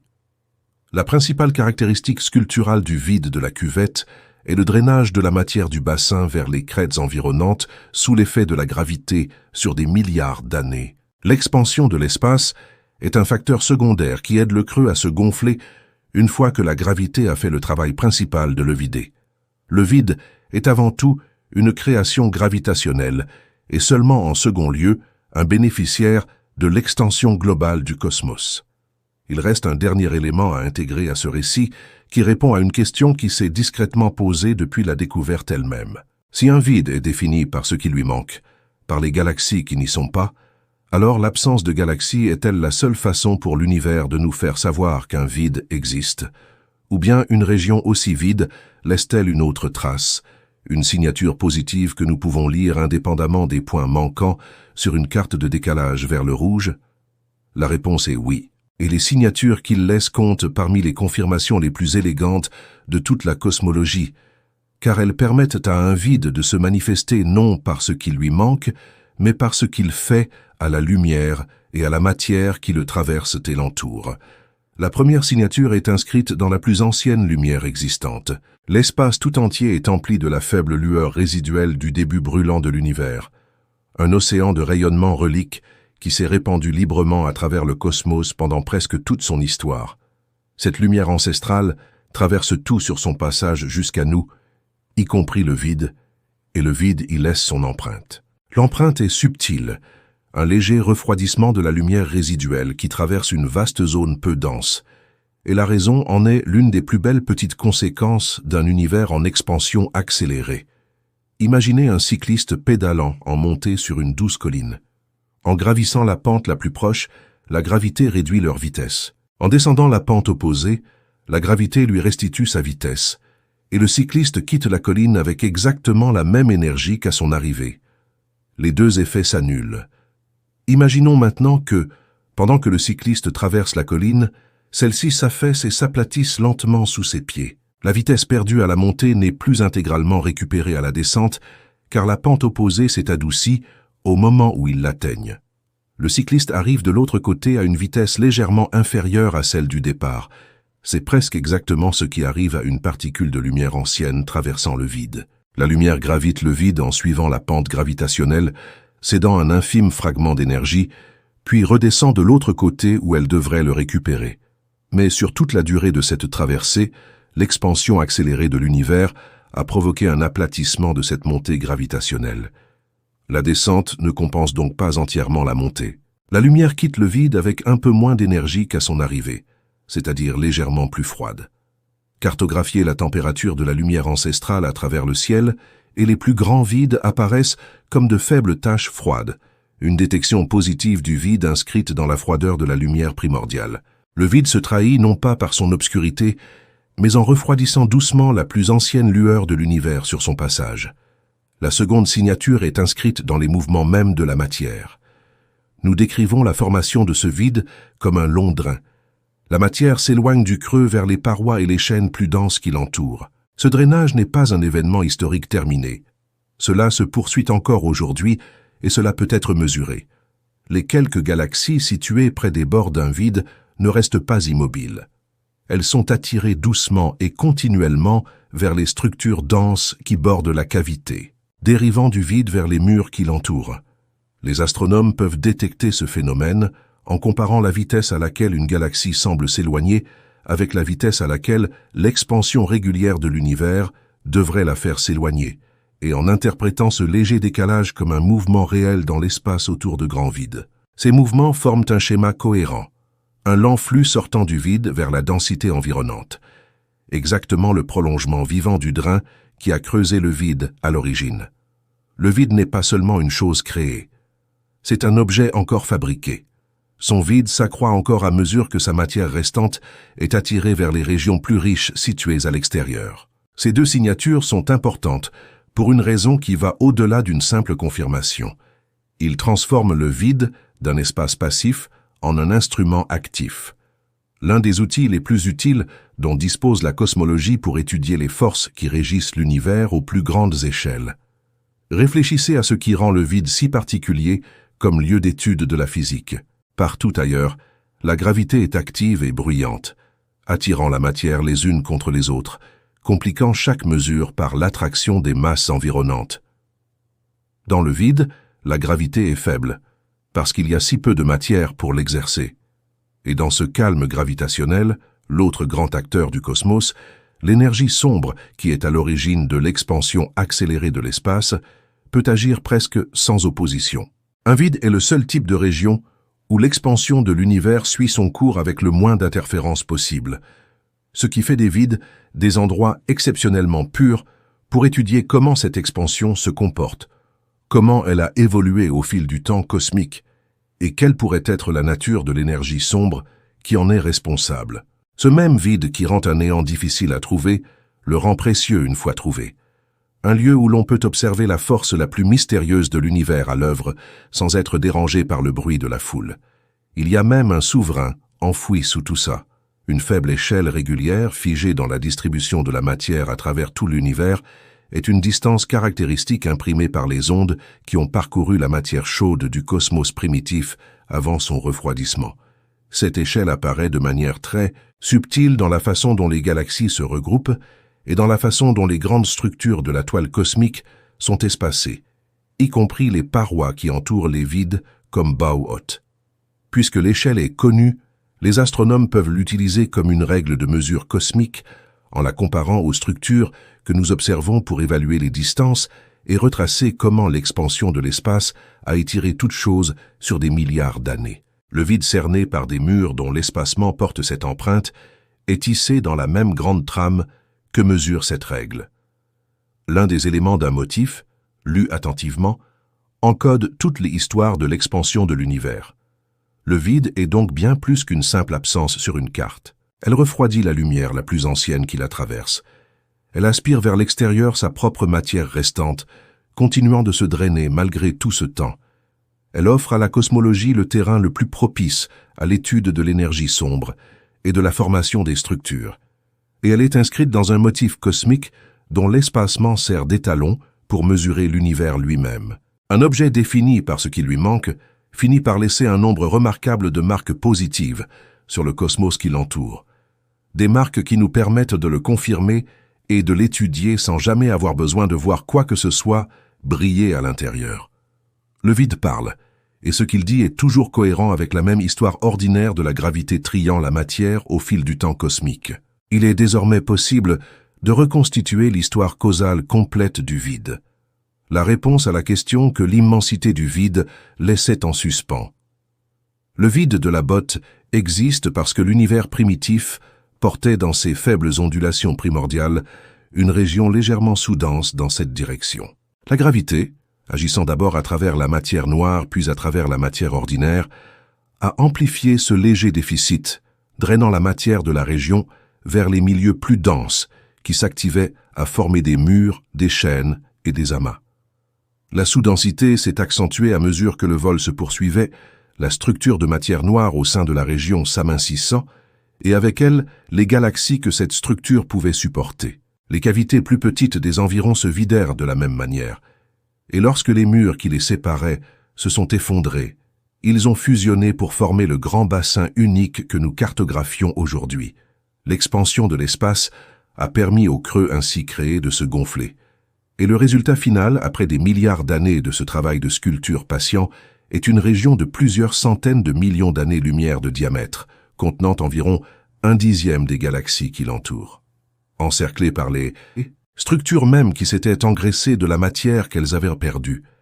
Voilà les lois de la physique, et elles méritent d'être appréciées pour ce qu'elles sont. Un récit qui ne requiert rien d'exotique ni de surnaturel.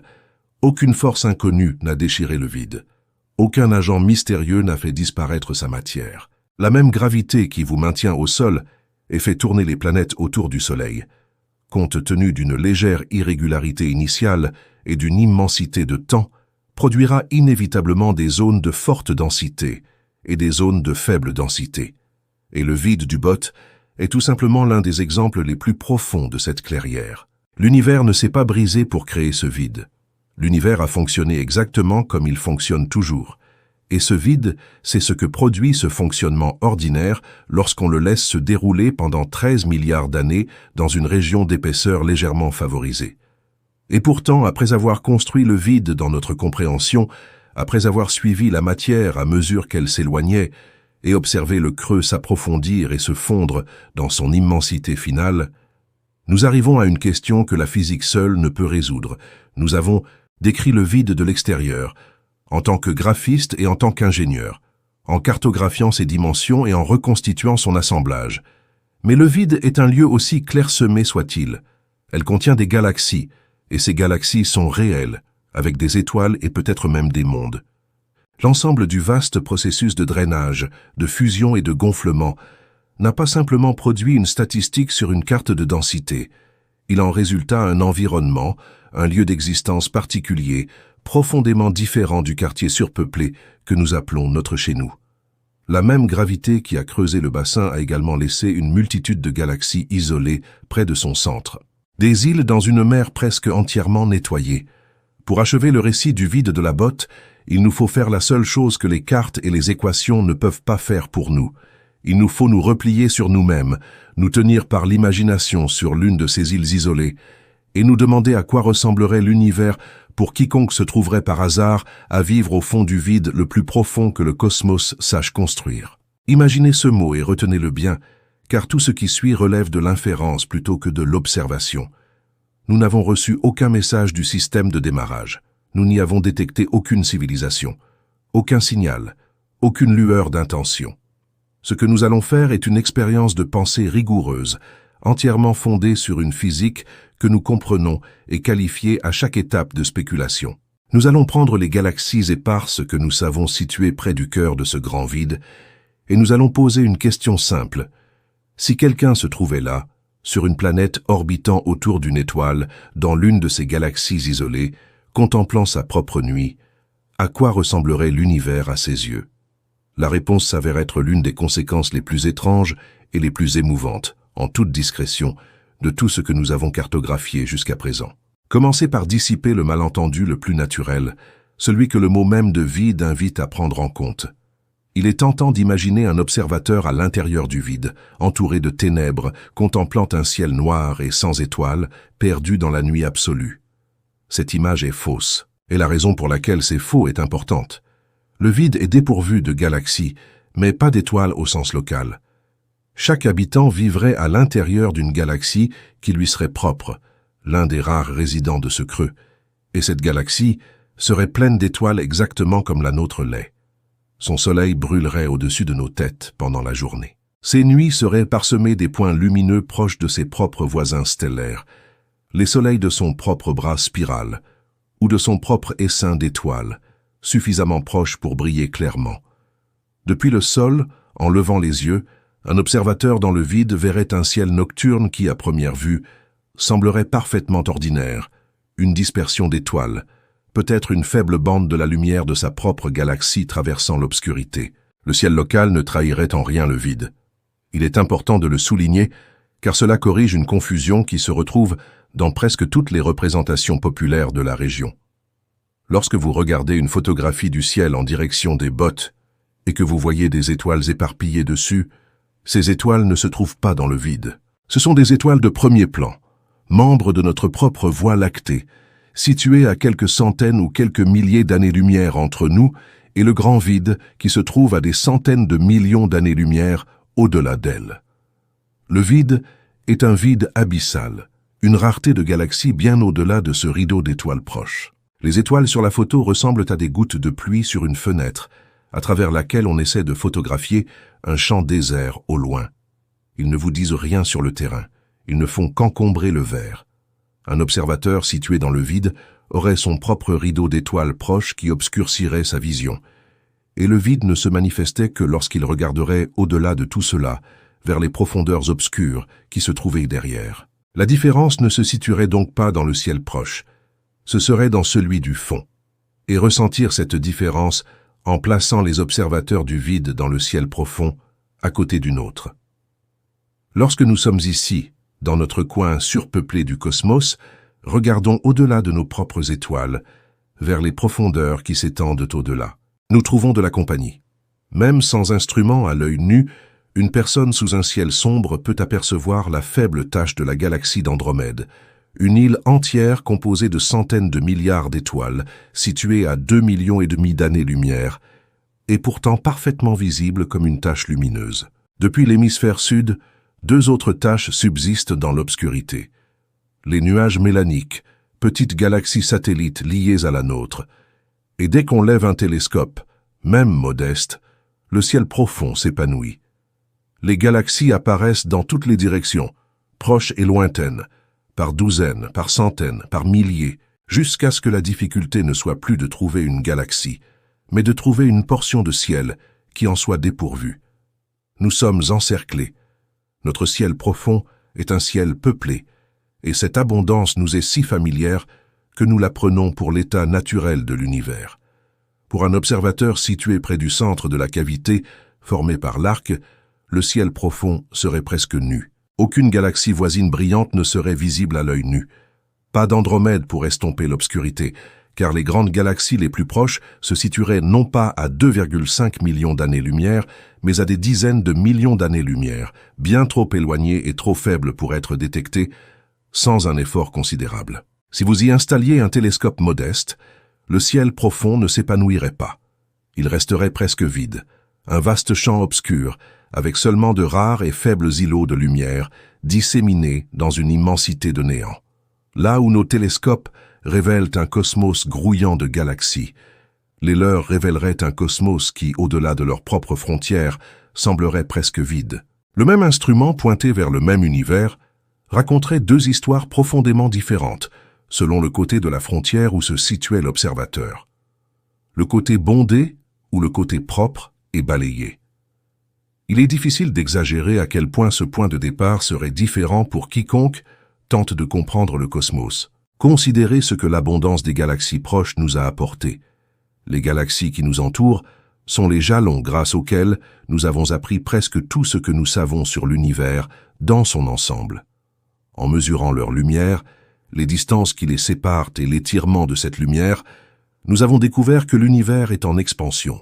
En cartographiant leur position, nous avons mis au jour la toile cosmique et les vides qu'elle renferme, y compris le vide même que nous imaginons maintenant de l'intérieur. En comparant les galaxies proches avec les galaxies lointaines, que nous voyons telles qu'elles étaient il y a très longtemps, nous avons retracé l'histoire de la structure cosmique sur des milliards d'années. Notre vision d'ensemble du cosmos a été en grande partie assemblée grâce à l'étude des galaxies qui peuplent notre ciel profond. C'est-à-dire les pages du livre. Nous avons eu la chance de naître dans une bibliothèque. Un observateur situé au plus près du cœur du vide serait né à cet égard dans une sorte de pièce vide. Les pages que nous lisons si facilement leur seraient en grande partie manquantes. Leur ciel profond ne leur offrirait pratiquement aucune galaxie proche à mesurer. Pratiquement aucun repère permettant de trianguler l'univers dans son ensemble. Et cela conduit à la conclusion la plus frappante de toute cette expérience de pensée. Celle qui mérite le plus d'être énoncée avec précaution, car elle est illustrative plutôt que littérale. Il est plausible, selon ce raisonnement, qu'une civilisation apparaissant près du centre d'un vide aussi profond que le bol Oort mette beaucoup plus de temps que nous à soupçonner l'existence d'un vaste univers d'autres galaxies. Nous devons être honnêtes quant au caractère spéculatif de cette affirmation et à ses limites. Cela ne signifie pas qu'une telle civilisation ne pourrait jamais découvrir le cosmos dans son ensemble. Cela signifie simplement que la découverte interviendrait probablement plus tard, serait plus difficile et nécessiterait des instruments plus puissants avant que la preuve ne devienne irréfutable. Nous avons appris très tôt dans le développement de l'astronomie moderne que d'autres galaxies existaient, en partie parce que les plus proches d'entre elles sont suffisamment brillantes pour avoir été cataloguées pendant des siècles comme de mystérieuses taches avant que quiconque ne comprenne ce qu'elles étaient. Une astronomie confinée au vide n'aurait pas eu de telles taches lumineuses à portée de main. Leurs astronomes auraient scruté le ciel profond et l'auraient trouvé avec leurs meilleurs instruments de l'époque, essentiellement vide au-delà de leur propre galaxie. Ils auraient raisonnablement pu conclure, pendant une longue période de leur histoire, que leur galaxie était une île entière, la création tout entière avec rien d'autre qu'un espace sombre et vide au-delà. La prise de conscience qu'ils ne vivaient pas dans un univers solitaire, mais dans un coin d'un cosmos structuré grouillant de galaxies ailleurs, aurait été pour eux une découverte difficile et tardive, et peut-être étonnante d'une manière qu'elle ne l'a jamais vraiment été pour nous. Il y a là une dimension particulièrement poignante, et il vaut la peine de s'y attarder, car elle inverse quelque chose que nous tenons pour acquis. Nous avons tendance à supposer que l'univers se présente de la même manière à tout observateur, que la vérité du cosmos est simplement là, à la portée de quiconque regarde avec suffisamment d'attention. Le vide nous rappelle que ce n'est pas tout à fait le cas. Ce que vous pouvez découvrir dépend de votre position. Le ciel encombré qui s'offre à nous est un cadeau de notre situation géographique et non une donnée universelle. Un astronome du vide, tout aussi intelligent, tout aussi curieux, tout aussi rigoureux, aurait eu une vision bien moins bonne et aurait dû travailler beaucoup plus dur pour parvenir à la même image, si tant est qu'il y parvienne. Un même univers physique arbore un visage différent selon la densité du voisinage d'où il est observé. Cela ne signifie pas pour autant que le vide rendrait ses habitants définitivement aveugles au cosmos dans son ensemble. Non. Il existe des indices sur la structure de l'univers qui ne dépendent pas d'un ciel local encombré, et une astronomie du vide suffisamment avancée finirait par les découvrir. La faible lueur résiduelle des débuts brûlants de l'univers, le rayonnement fossile qui baigne uniformément tout l'espace, atteindrait le vide comme elle nous atteint, emplissant leur ciel du même murmure uniforme de lumière ancestrale. À partir de là seulement, une civilisation suffisamment patiente pourrait déduire que le cosmos a eu un commencement, qu'il s'est dilaté et refroidi, qu'il était autrefois chaud, dense et lisse. L'expansion de l'espace pourrait en principe être mise en évidence par un observateur qui parviendrait à mesurer ne serait-ce que les quelques galaxies lointaines qu'il pourrait atteindre. Les vérités profondes leur seraient accessibles, mais elles seraient plus difficiles à atteindre, se trouvant plus profondément derrière le voile, nécessitant de plus grands efforts et des instruments plus précis pour les faire apparaître. Le vide n'interdirait pas la cosmologie. Cela ne ferait que rendre le travail plus solitaire, et la solitude, au sens le plus littéral du terme, est la condition qui définit ce lieu. Il convient d'être prudent avec ce mot, car il véhicule une charge émotionnelle que la physique ne justifie pas. Mais au cœur de ce vide, que le mot désigne si justement, se trouve un isolement réel et mesurable. Les galaxies qu'elles renferment ne sont pas simplement éparses sur une carte. Elles sont fonctionnellement coupées les unes des autres par des distances qui éclipsent tout ce que l'on trouve dans notre propre quartier bien connecté. Une galaxie proche du centre du vide pourrait avoir pour plus proche compagnon une grande galaxie. Une galaxie si éloignée que tout signal voyageant entre elles à la vitesse de la lumière mettrait des dizaines de millions d'années à traverser l'espace. Ce qui s'était passé sur l'un ne pouvait être connu sur l'autre avant des siècles. Si notre voisinage cosmique est une ville où les voisins peuvent s'appeler par-dessus la clôture, l'intérieur du vide est une dispersion de fermes séparées par des océans, chacune étant effectivement seule, chacune étant un monde en soi, pour toute finalité, qui se déroule sur une échelle de temps plus courte que l'échelle géologique. Imaginez une unique lampe brûlant au milieu d'une immense salle obscure, si vaste que ses murs se perdent dans le noir, et ces autres lampes, s'il y en a, sont trop éloignées pour être distinguées. C'est un peu comme la situation d'une galaxie proche du centre du vide. Il brille, c'est réel. Elle regorge d'étoiles et peut-être de mondes, mais elle brille essentiellement seule. Sa lumière se propage dans une obscurité qui ne renvoie presque rien. Les habitants, en regardant par leurs lampes dans ce hall, ne verraient, pour la plupart, que l'obscurité, avec de très faibles lueurs lointaines, à la limite de la perception. Leur cosmos serait, au sens propre comme au sens figuré, infiniment plus vide que le nôtre.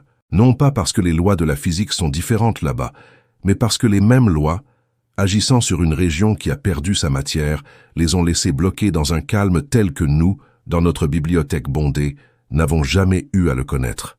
Il existe une dimension physique à cet isolement, au-delà du ciel nu, qui rend la situation d'une galaxie vide encore plus étrange, et il convient de s'y référer avant d'en tirer une signification plus large. Les quelques galaxies proches du cœur du vide de la botte ne restent pas tranquillement à leur place. Comme nous l'avons vu, ils sont attirés vers l'extérieur, tirés par la gravité des parois denses et des chaînes qui entourent le creux, dérivant lentement vers les rivages lointains du vide, tels des nageurs pris dans un courant presque imperceptible qui les emporte à travers les âges vers les rives lointaines d'un lac vaste et silencieux. Un observateur situé dans une telle galaxie n'aurait aucune perception de ce mouvement. Bien sûr, c'est beaucoup trop lent et beaucoup trop doux pour être ressenti, et il n'y aurait rien à proximité pour le comparer. Mais c'est bien réel, et cela façonne la logique profonde de leur situation. La galaxie même qu'ils appellent leur foyer est doucement vidée du vide qui l'entoure, emportée par le long courant d'air qui continue de creuser le néant qui les entoure. Cette motion saboterait aussi discrètement leur tentative de comprendre l'univers, d'une manière qu'ils pourraient mettre très longtemps à remarquer. Nous mesurons l'expansion du cosmos en observant comment les galaxies lointaines s'éloignent de nous. Et nous avons confiance en cette mesure car, à grande échelle, les forces d'attraction et de dérive locales des galaxies individuelles ont tendance à s'annuler en moyenne. Un observateur du vide ne bénéficie pas d'une telle chance. Leur propre galaxie et la plupart des galaxies rares qu'ils pourraient espérer mesurer sont toutes prises dans le même flux cohérent vers l'extérieur, dérivant toutes de concert vers les parois. Toute lecture qu'ils feraient de la façon dont l'univers se dilaterait serait insidieusement contaminée par cette dérive commune, biaisée dans une seule direction, sans moyen facile de séparer la véritable expansion de l'espace du courant local qui les emporte tous, ensemble vers l'extérieur. Ils tenteraient de mesurer le débit du fleuve, tout en se tenant debout sur un radeau qui descendait lui-même le courant. Et pendant longtemps, ils pourraient même ignorer que le radeau était en mouvement. Le handicap ne se limite pas au fait que l'observateur du vide dispose de moins de galaxies à étudier. Le problème, c'est que les quelques personnes qu'il possède sont manipulées pour les induire en erreur, tous attirés de la même manière par le même vide, de sorte que cet isolement même qui affame leur astronomie en déforme aussi le peu qu'ils peuvent en faire. Et leur isolement n'est pas une condition immuable, cela s'approfondit. L'univers est en expansion, et cette expansion s'accélère, éloignant toujours plus les régions éloignées à un rythme toujours plus soutenu. Pour un observateur dans une région aussi densément peuplée que la nôtre, cet échouage lent est paisible, parce que nous avons des voisins proches liés à nous par la gravité que l'expansion ne peut pas séparer. Notre propre galaxie et ses proches voisines resteront unies, quelle que soit la façon dont le cosmos plus vaste s'enfuira. Mais une galaxie isolée près du centre d'un vide ne dispose pas de tels points d'ancrage à proximité. Les faibles lueurs lointaines à la limite de sa perception, les murs distants qui marquent la seule structure dans son ciel, sont précisément les choses que l'expansion accélérée emporte en premier, et le plus rapidement. Au fil des éons, ces murs lointains s'éloigneraient, s'estomperaient, et finiraient par devenir totalement inaccessibles. Leur lumière s'étira et s'estompa jusqu'à devenir totalement imperceptible. Le ciel d'un observateur du vide, déjà presque nu, se viderait encore davantage avec le temps. Les derniers panneaux indicateurs vacillants, se perdant dans une obscurité toujours plus profonde. Là où notre propre avenir lointain recèle une lente solitude, le leur en recèle une plus profonde et plus ancienne, un isolement qui non seulement persiste, mais s'aggrave jusqu'à ce qu'une civilisation suffisamment patiente puisse s'y trouver. À long terme, dans un cosmos qui s'est presque entièrement refermé sur son unique galaxie solitaire, tout cela ne relève plus de l'observation. Chaque mot est une déduction tirée de principes physiques reconnus, appliqués à un lieu que nous n'avons jamais vu que de l'extérieur. Et il faut la considérer comme la simple spéculation qu'elle est. Mais il s'agit de spéculation disciplinée. Et ce que cela révèle, c'est que le vide du beau n'est pas une toile de fond statique sur laquelle des vies imaginées pourraient se dérouler. Il s'agit d'une condition active qui déplace ces galaxies, biaise son astronomie et s'approfondit avec le temps. Le vide n'est pas seulement un endroit plus calme où vivre, c'est un lieu dont le calme même ne cesse de croître, porté par la même expansion et la même gravité qui l'ont creusé à l'origine. C'est ici, après avoir imaginé cette île solitaire et contemplé ce hall obscur, que nous pouvons enfin comprendre pourquoi le vide du robot nous trouble, et pourquoi le malaise qu'il produit est, à y regarder de plus près, un malaise mal dirigé vers la mauvaise chose. Le vide est effrayant. Il est inutile de prétendre le contraire. L'idée même d'une région s'étendant sur des centaines de millions d'années-lumière, un lieu quasiment dépourvu de galaxies, où un observateur pourrait regarder et ne rien trouver, touche quelque chose de profond et de troublant en nous. On dirait une blessure dans le cosmos. Un lieu où l'univers a failli, où quelque chose a mal tourné, ou encore où règne une force d'absence. C'est la peur instinctive. Le mot « invocation du vide » mérite d'être nommé clairement, afin d'être écarté, car la crainte est injustifiée. Le vide du robot n'est pas une blessure. Rien ne s'est mal passé. L'absence n'a aucune emprise.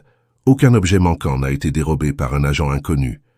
Aucun trou ne s'est déchiré dans le tissu de l'espace. Tout ce qui a créé le vide relève de la physique la plus ordinaire qui soit, la même physique qui nous a créés. Le vide est le produit de la gravité, faisant exactement ce que la gravité fait toujours, rassembler la matière vers la matière, accentuer chaque avantage et chaque déficit, et transformer un cosmos autrefois lisse en sommet surpeuplé et en bassin vide au fil de milliards de années patientes. Le vide n'est pas un dysfonctionnement de l'univers, c'est l'univers qui fonctionne parfaitement, exprimé de manière négative. Le vide est ce que produisent les lois ordinaires de la structure cosmique, sans exception ni anomalie, lorsqu'on laisse simplement ces lois suivre leur cours dans une région d'épaisseur légèrement favorisée. Voilà en définitive la véritable source de toute la vénération que mérite le vide. Et c'est un sentiment différent et plus agréable que la peur. Ce qui est effrayant avec le vide du robot, ce n'est pas son caractère surnaturel, c'est tout à fait naturel. La même gravité qui vous maintient les pieds au sol, qui fait tourner un monde autour de son soleil, qui a rassemblé la poussière d'une étoile morte pour former la planète sous vos pieds, est la même gravité qui, avec un léger avantage initial et une immensité de temps, a creusé un creux de 330 millions d'années-lumière de large et a abandonné des galaxies seules au fond de celui-ci. Il n'est pas nécessaire d'invoquer des méthodes exotiques pour être correctement décalé. Le fait que l'ordinaire ait été suivi jusqu'à son terme à travers tout l'âge de l'univers est déjà suffisamment stupéfiant. Le vide est un monument qui témoigne de la distance que peut parcourir le familier lorsqu'on lui donne l'espace et le temps de se développer. Et il y a un dernier tournant, une symétrie tranquille que l'expérience de pensée nous renvoie à propos de notre propre place.